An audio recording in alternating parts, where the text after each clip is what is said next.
The deep dive में आपका स्वागत है। आज हम भारत की एक बहुत ही दिलचस्प और महत्वपूर्ण आर्थिक कहानी को समझने की कोशिश करेंगे। पंचवर्षीय योजनाएं यानी 5 ईयर प्लान्स। ये वो खाका था जिसके आधार पर 1951 से लेकर 2017 तक भारत ने अपने विकास की दिशा तय करने की कोशिश की। जी बिल्कुल, एक बहुत लंबा सफर रहा ये। हाँ, इसके लिए हमारे पास कुछ स्रोत हैं। एक YouTube व्याख्यान है जो काफी गहराई में जाता है, और विकिपीडिया का एक लेख भी है जो पूरी कहानी का एक अच्छा सार देता है। हमारा मकसद है इन योजनाओं के पीछे के क्यों, क्या हुआ और इसका असर क्या रहा, इसे समझना। आज़ादी के फौरन बाद कैसे भारत ने एक तरह से अपने आर्थिक भविष्य को संवारने का एक संगठित प्रयास शुरू किया। सही। हम देखेंगे कि इस सफर के मुख्य पड़ाव क्या थे, इसमें बड़े बदलाव कब और क्यों आए, और आज इनकी क्या विरासत बाकी है। क्या आप जानते हैं, इसकी प्रेरणा तो सोवियत संघ से मिली थी, लेकिन भारत ने इसे अपने सांचे में ढाला। हाँ, ये बात सही है। मॉडल वहां से लिया पर तरीका अपना था। और हाल के सालों में योजना आयोग की जगह नीति आयोग ने ले ली है। चलिए इस कहानी के परतों को खोलते हैं। बिल्कुल। आर्थिक नियोजन या इकोनॉमिक प्लानिंग का सीधा सा मतलब है कि देश अपने सीमित संसाधनों का इस्तेमाल कैसे करे ताकि विकास के तय लक्ष्यों को हासिल किया जा सके। जैसा आपने कहा, इसकी औपचारिक शुरुआत 1928 में सोवियत संघ में हुई थी, स्टालिन ने की थी, और भारत ने आजादी के बाद ये मॉडल अपनाया। अच्छा। इसे हमारे संविधान की 7वीं अनुसूची की समवर्ती सूची यानी कॉन्करेंट लिस्ट में रखा गया है। इसका मतलब यह है कि केंद्र और राज्य सरकारें दोनों ही इस पर योजना बना सकती हैं। ये दिलचस्प है कि भारत में प्लानिंग की सोच आज़ादी से काफ़ी पहले ही पनपने लगी थी।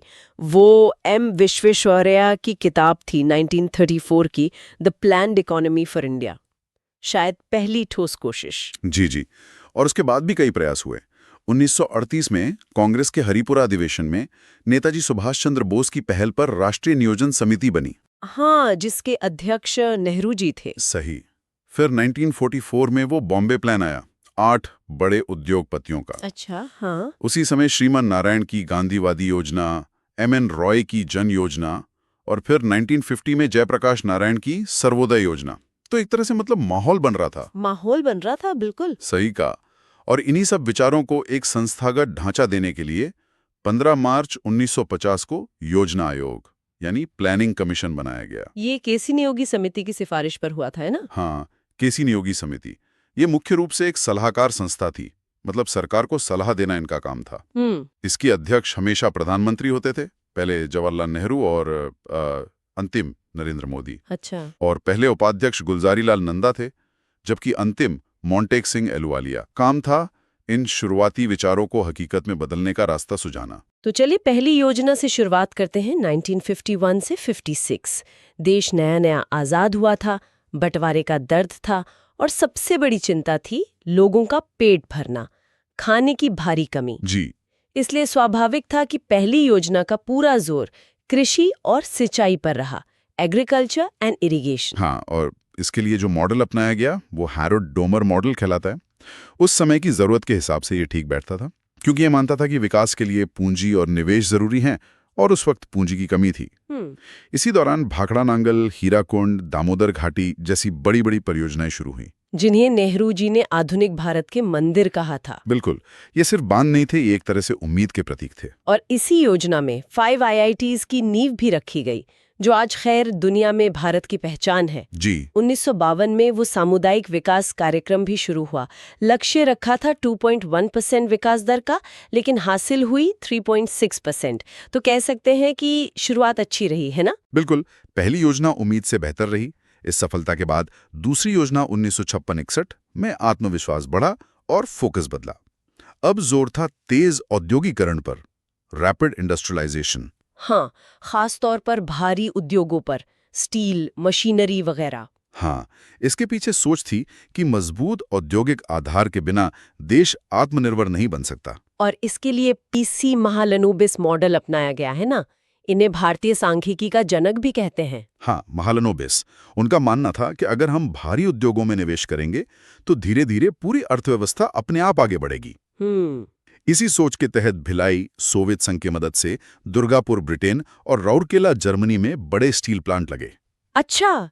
इसी दौरान भारत ने औपचारिक रूप से मिश्रित अर्थव्यवस्था मिक्स्ड इकोनॉमी को अपनाया, मतलब सरकारी और निजी दोनों मिलकर काम करेंगे। ठीक है। साथ ही खादी और ग्रामोद्योग आयोग और नेफिड जैसे संस्थान भी बने। 100%।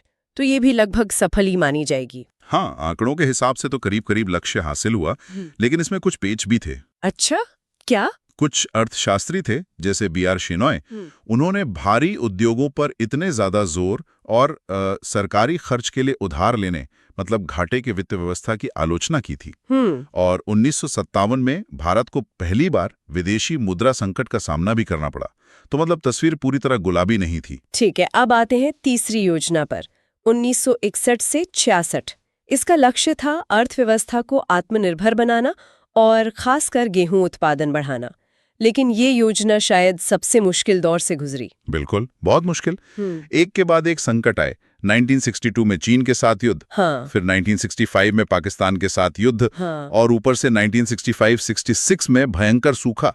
इन सब ने अर्थव्यवस्था की कमर तोड़ दी एक तरह से। लेकिन क्या इस दौरान कुछ भी सकारात्मक नहीं हुआ? स्रोतों में बोकारो स्टील प्लांट का जिक्र है, रूस की मदद से। हाँ। IDBI, FCI और कृषि मूल्य आयोग APC का गठन, और शायद हरित क्रांति की शुरुआत भी। हाँ, ये सही है कि मुश्किलों के बावजूद कुछ महत्वपूर्ण संस्थागत काम हुए। बोकारो प्लांट लगा, IDBI बना जो उद्योगों को लोन देता है, FCI बना अनाज खरीदने और स्टोर करने के लिए, और APC जो बाद में CACP बना। हाँ, जो बाद में CACP बना और MSP तय करने में आज भी अहम भूमिका निभाता है। और हरित क्रांति के बीज भी इसी योजना के अंत में, मतलब 66-67 में पड़े, जब ज्यादा उपज देने वाले बीजों का इस्तेमाल शुरू हुआ। लेकिन युद्ध और सूखे का असर इतना भयानक था कि 5.6% विकास के लक्ष्य के मुकाबले हासिल हुआ सिर्फ 2.4%। योजना बुरी तरह सफल रही। इसने देश के आत्मविश्वास को काफी हिला दिया था। इस बड़ी असफलता का नतीजा क्या हुआ? फिर पंचवर्षीय योजना रुकी। नतीजा ये हुआ कि सरकार को नियमित पंचवर्षीय योजना बनाने का सिलसिला रोकना पड़ा। 1966 से 1969 तक 3 साल के लिए सालाना योजनाएं बनाई गईं। इस दौर को योजना अवकाश या प्लान हॉलिडे कहा जाता है। अच्छा, प्लान हॉलिडे। हाँ, इस दौरान कोशिश थी कि कृषि और उद्योग दोनों को संभाला जाए। हालत इतनी नाजुक थी कि 1966 में रुपए का अवमूल्यन, डिवैल्यूएशन भी करना पड़ा, ताकि निर्यात बढ़े। हाँ, ताकि हमारे सामान विदेशों में सस्ते हों और निर्यात बढ़े। योजना अवकाश के बाद फिर चौथी योजना आई 1969 से 74। इसका लक्ष्य था स्थिरता के साथ विकास और आत्मनिर्भरता की ओर बढ़ना। इसमें खास बात गडगिल फॉर्मूला का पहली बार इस्तेमाल था, है ना? ये क्या था? हाँ, ये महत्वपूर्ण था। गडगिल फॉर्मूला बेसिकली राज्यों को केंद्र से मिलने वाली सहायता का आधार तय करने का एक तरीका था। अच्छा। इससे राज्यों को ये अंदाजा रहता था कि उन्हें विकास कार्यों के लिए केंद्र से कितना पैसा मिल सकता है। अक्सर लोग गलती से इसे तीसरी योजना से जोड़ देते हैं, पर यह चौथी योजना में ही लागू हुआ। इस दौरान और क्या बड़े काम हुए? 1969 में 14 बैंकों का राष्ट्रीयकरण एक बड़ा कदम था। बहुत बड़ा कदम था। इसरो की स्थापना भी इसी साल हुई। बिल्कुल। बैंकों के राष्ट्रीयकरण के पीछे सोच थी कि बैंकिंग सुविधाएं आम लोगों तक पहुंचे, खासकर गांवों और छोटे शहरों तक, और कर से बड़े उद्योगपतियों को ही ना मिले। इसरो की स्थापना तो खैर भविष्य के लिए एक बहुत बड़ा निवेश था। लेकिन फिर 1971 में बांग्लादेश मुक्ति के लिए पाकिस्तान से युद्ध हुआ। हाँ, फिर एक झटका। हाँ, जिसने फिर औद्योगिक विकास पर असर डाला। सूखा संभावित क्षेत्र कार्यक्रम DPAP और बफर स्टॉक, मतलब अनाज का सुरक्षित भंडार रखने का विचार भी इसी समय आया। और नतीजा? लक्ष्य था 5.7%, पर मिला सिर्फ 3.3%। तो ये योजना भी सफल नहीं मानी जाती। इसके बाद आई पांचवी योजना 1974 से 78, जिसका नारा था गरीबी हटाओ।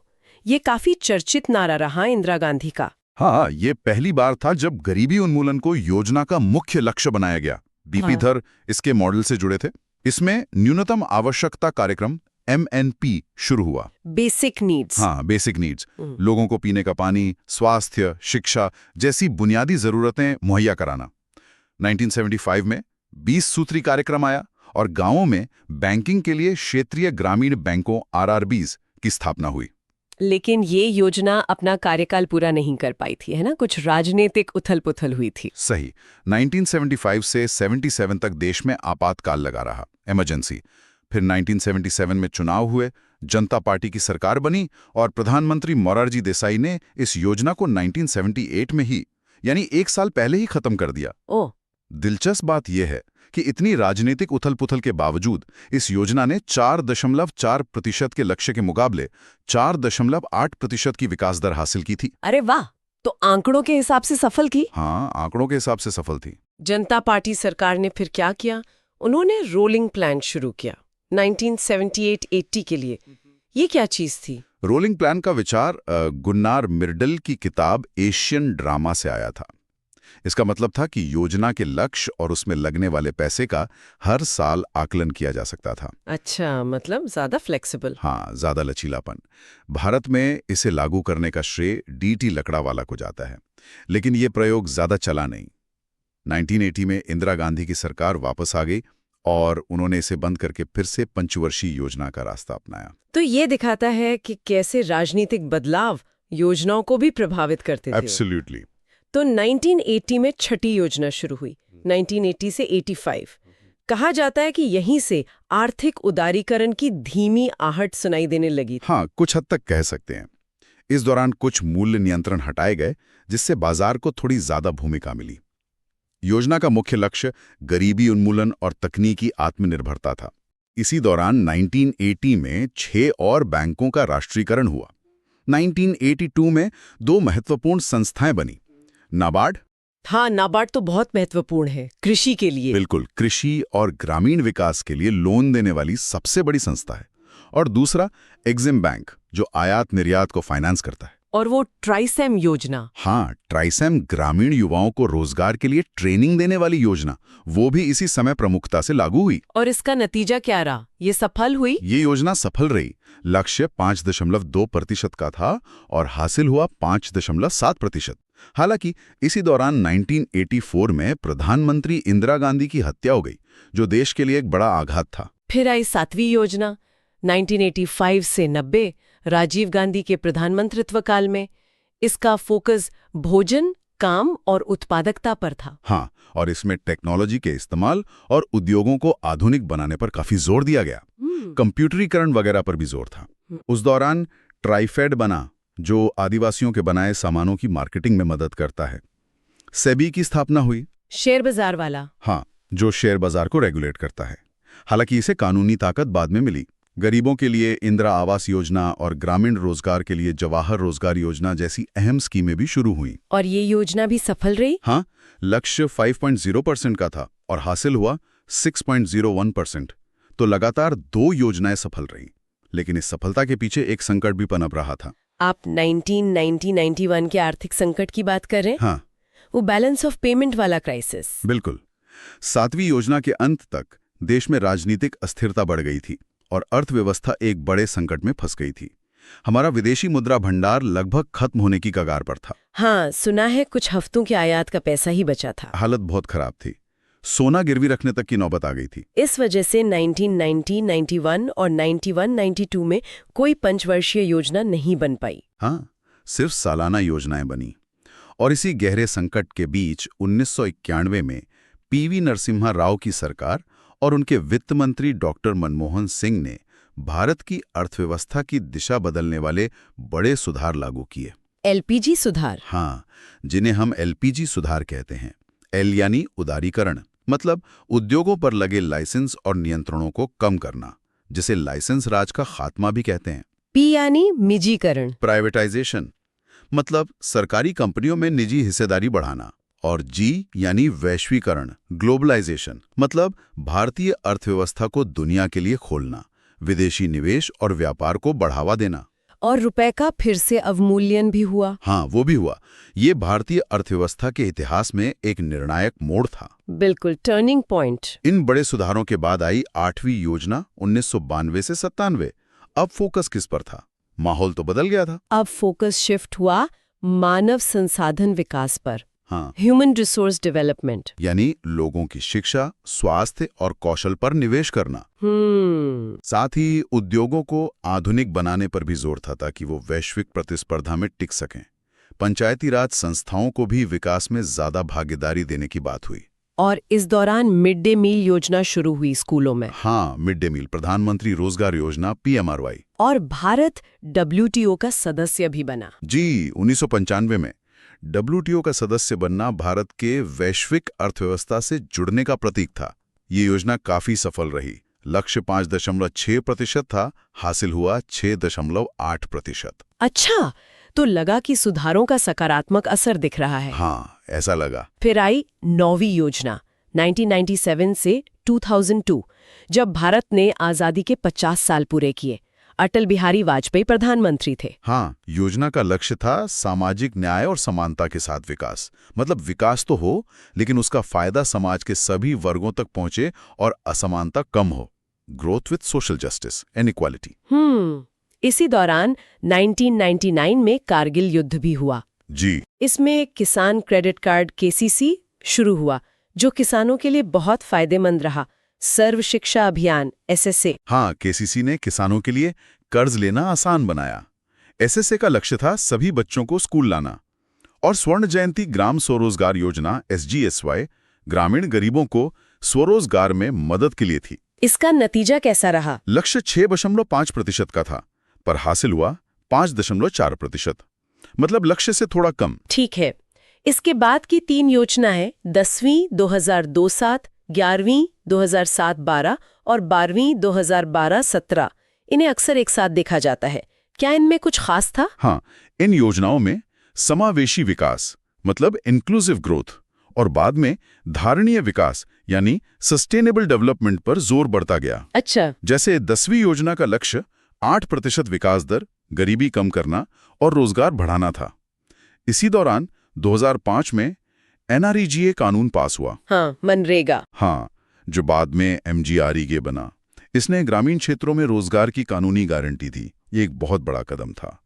इसका लक्ष्य 8.1% के करीब था, हासिल हुआ 7.7%, जो काफी अच्छा था। फिर 11वीं योजना का थीम ही था तेज और अधिक समावेशी विकास, faster and more inclusive growth.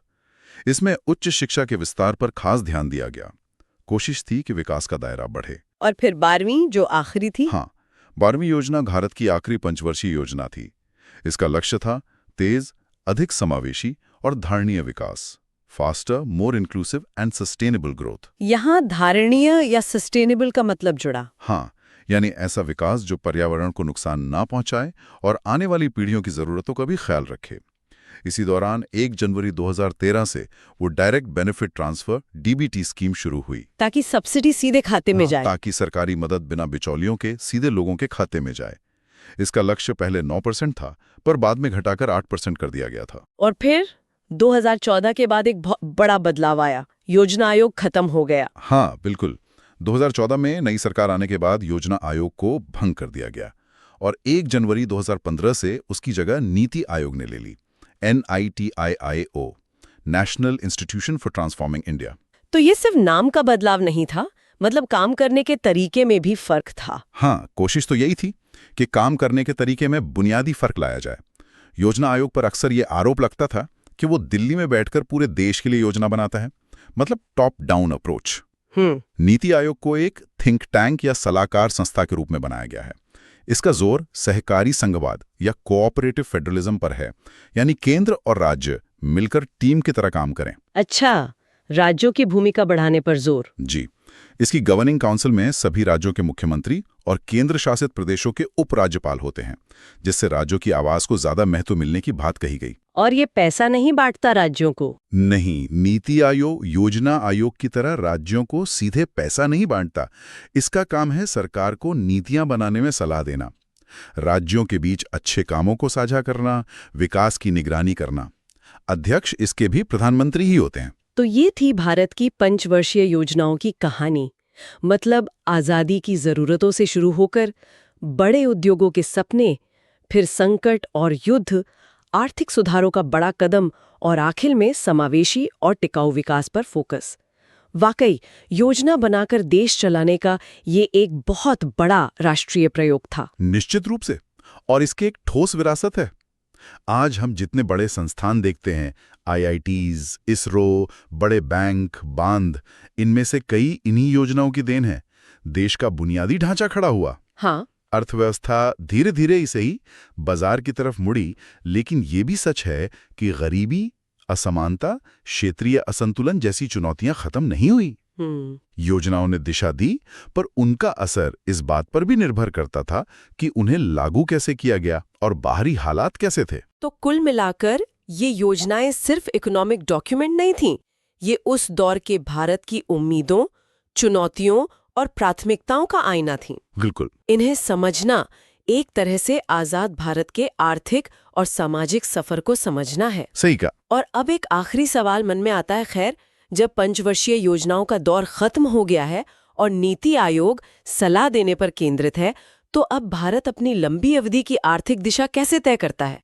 क्या ये नया राज्यों की ज्यादा भागीदारी वाला थिंक टैंक आधारित तरीका देश को ज्यादा लचीलापन देता है, या फिर क्या इसमें वो एक केंद्रित राष्ट्रीय लक्ष्य या विजन खोने का खतरा है जो शायद पंचवर्षीय योजनाएं अपनी सभी कमियों के बावजूद देने की कोशिश करती थीं? ये सोचने वाली बात है।